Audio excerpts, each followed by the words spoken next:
Korean പടം colony കണ്ടു. ഇന്ത്യയിൽ നിന്ന് തിയേറ്ററുകൾ റിലീസ് ആയിട്ടേ ഉള്ളൂ. നമ്മുടെ ട്രെയിൻ ടു ബുസാൻ, ഹെൽബൗണ്ടിന്റെ ഒക്കെ ഡയറക്ടർ യൂൻ സാങ് ഹോ സംവിധാനം ചെയ്ത ഏറ്റവും പുതിയ കൊറിയൻ ഹൊറർ ത്രില്ലർ പടമാണ്. അപ്പോൾ ഇന്ന് ഈ സിനിമയെ കുറിച്ച്.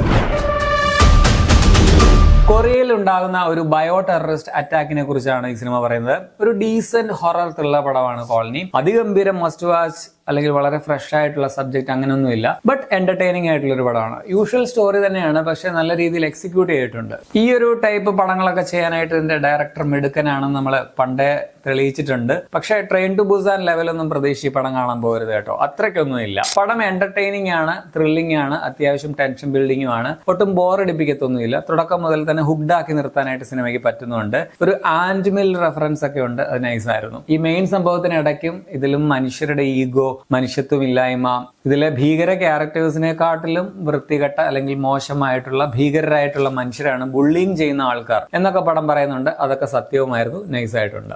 പെർഫോമൻസിൽ ഇതിൽ നായിക ജൂൻ ജി ഹ്യൂൻ കൊള്ളാമായിരുന്നു. നല്ല ക്യാരക്ടറും നല്ല പെർഫോമൻസുമാണ്. വില്ലൻ ക്യാരക്ടർ സ്ട്രോങ് ആയിരുന്നു. കു ക്യോ ഹ്വാൻ ആണ് ആ റോൾ ചെയ്തിരിക്കുന്നത്, നന്നായിട്ടുണ്ടായിരുന്നു. പിന്നെ രണ്ടാമതൊരു മെയിൻ സ്ത്രീ കഥാപാത്രം കൂടി വരുന്നുണ്ട്, ഒരു സയന്റിസ്റ്റ് ക്യാരക്ടർ. ഷിൻ ഹ്യൂൻ ആണ് ആ റോൾ ചെയ്തിരിക്കുന്നത്, നൈസായിരുന്നു. പിന്നെ ആ മാളിന്റെ സെക്യൂരിറ്റി ആയിട്ട് വന്ന ജി ചാങ് വുക്, സെക്യൂരിറ്റിയുടെ പെങ്ങൾ ക്യാരക്ടർ, അതുപോലെ തന്നെ നായികയുടെ ആദ്യത്തെ ഭർത്താവിന്റെ കഥാപാത്രം. പിന്നെ ഒരു ഊളത്തി ഉണ്ട് ഇതിനകത്ത്, വളരെ ഇറിറ്റേറ്റിംഗ് ആയിട്ടുള്ള ഒരു പെണ്ണെന്ന് പറയാം. ഇതിലെ പല സംഭവങ്ങളും അവളുടെ കയ്യിലിരിപ്പ് കൊണ്ടുകൂടിയാണെന്ന് പറയാം. അവളോട് നമുക്കൊരു ദേഷ്യം തോന്നുമായിരുന്നു. അതുപോലെ തന്നെ കുറെ സഹ ക്യാരക്ടേഴ്സ് അല്ലെങ്കിൽ ജൂനിയർ ആർട്ടിസ്റ്റ് ചെയ്ത കുറച്ച് കഥാപാത്രങ്ങളുണ്ട്. അവരുടെ പെർഫോമൻസും എടുത്തു തന്നെ പറയണം, കാരണം അവരില്ലെങ്കിൽ ഈ പടം നടക്കില്ലല്ലോ. അത്രയ്ക്ക് പ്രാധാന്യമുള്ള കഥാപാത്രങ്ങളാണ് ഈ കഥയിൽ. ആ ക്യാരക്ടേഴ്സിന്റെ ചില പ്രത്യേകതകൾ, മാനറിസംസ് ഒക്കെ VFX-ന്റെ സഹായം ഉപയോഗിച്ചിട്ടുണ്ടെന്ന് തോന്നുന്നു. അതും കൊള്ളാമായിരുന്നു. സോ ടെക്നിക്കലി മികച്ചൊരു സിനിമ തന്നെയാണ്. ക്യാമറ, എഡിറ്റിംഗ്, പ്രൊഡക്ഷൻ ഡിസൈൻ, പിന്നെ മേക്കപ്പും എടുത്തു തന്നെ പറയണം. ഇതെല്ലാം കൊള്ളാമായിരുന്നു. അതുപോലെ മിസ്റ്ററി മൂഡിലുള്ളതിന്റെ ബാക്ക്ഗ്രൗണ്ട് സ്കോറും നൈസാണ്. ഇനി സിനിമയുമായി ബന്ധപ്പെട്ടതല്ല, വേറൊരു കാര്യം പറയാം. പുറത്ത് അല്ലെങ്കിൽ വിദേശ രാജ്യങ്ങളിലൊന്നും പടത്തിന് ഇന്റർവെൽ ഇല്ലല്ലോ.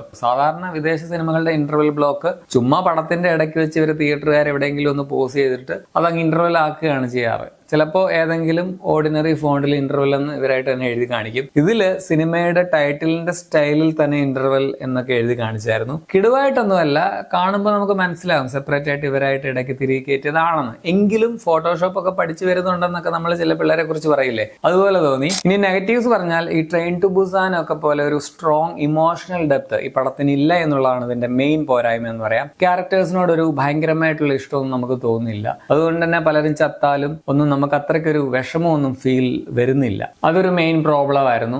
പിന്നെ ഇത്തരത്തിലുള്ള ഒരുപാട് സിനിമകൾ കണ്ടിട്ടുള്ള ആൾക്കാർക്ക് ഇതിൽ കുറെ കാര്യങ്ങളൊക്കെ പ്രഡിക്റ്റബിൾ ആയിട്ട് തന്നെ തോന്നും. അതുപോലെ തന്നെ വളരെ ഇന്റലിജന്റ് ആയിട്ടുള്ള കഥാപാത്രങ്ങൾ ഇതിലുണ്ട്, നായിക ഉൾപ്പെടെ. അവരൊക്കെ ചില കാര്യങ്ങൾ കണ്ടുപിടിക്കുന്നതിന് മുമ്പ് തന്നെ അല്ലെങ്കിൽ അവർക്ക് മനസ്സിലാവുന്നതിന് മുമ്പേ നമ്മൾ പ്രേക്ഷകർക്ക് പല പ്രധാനപ്പെട്ട കാര്യങ്ങളും മനസ്സിലാവുന്നുണ്ട്. അതുപോലെ തന്നെ ഇതിലെ ചില സീൻസ്, ചില കാര്യങ്ങളൊക്കെ കുറച്ച് റിപ്പറ്റീറ്റീവ് ആയിട്ട് വരുന്ന പോലെയും തോന്നി. സോ മൊത്തത്തിൽ ഒരു ഡീസന്റ് ഹൊറർ ത്രില്ലറാണ്. ഈ ബയോ വെപ്പൺ അറ്റാക്ക് ത്രില്ലേഴ്സ് ഒക്കെ ഇഷ്ടപ്പെടുന്നവർക്ക് ഈ പടം വർക്കായേക്കുമെന്ന് ഞാൻ വിചാരിക്കുന്നു. എങ്കിലും ഒരു ട്രെയിൻ ടു ബുസാൻ ലെവലൊന്നും പ്രതീക്ഷിച്ച് പടം കാണരുത്. ഒരു ഫൺ ടു വാച്ച് എക്സ്പീരിയൻസ് ആയിരുന്നു. കണ്ടാൽ അങ്ങനെ വലിയ നഷ്ടമാവില്ല എന്ന് ഞാൻ വിചാരിക്കുന്നു. പടം നിങ്ങൾക്ക് ഇപ്പോൾ തിയേറ്ററുകളിൽ കാണാം. ഞാനിത് പടം സ്പെഷ്യൽ പെയ്ഡ് പ്രിവ്യൂ ഇന്നലെ, അതായത് 18-ാം തീയതി രാത്രി ഉണ്ടെന്നറിഞ്ഞിട്ട് കോട്ടയത്ത് നിന്നും കൊച്ചി ഫോറം മാളിൽ പോയിട്ടാണ് പടം കണ്ടത്. 10:05 ഷോ. പടം കഴിഞ്ഞ് വീട്ടിലെത്തിയപ്പോൾ ഏകദേശം രാവിലെ 2:30 കഴിഞ്ഞു. അത് കഴിഞ്ഞ് വീഡിയോ ആയിട്ടാണ് ഞാനിപ്പോൾ കിടക്കുന്നത്. 2 മണിക്കൂർ 4 മിനിറ്റ് ആണ് സിനിമയുടെ റൺ ടൈം. പ്രമേയം അതുപോലെ ഇതിലെ വയലൻസ് ഒക്കെ കൊണ്ട് 18+ ആണെന്ന് പറയാം. അപ്പോൾ നിങ്ങൾ ഈ പടം കണ്ടുള്ളവരാണെങ്കിൽ നിങ്ങളുടെ അഭിപ്രായം കമന്റിൽ രേഖപ്പെടുത്തുമല്ലോ.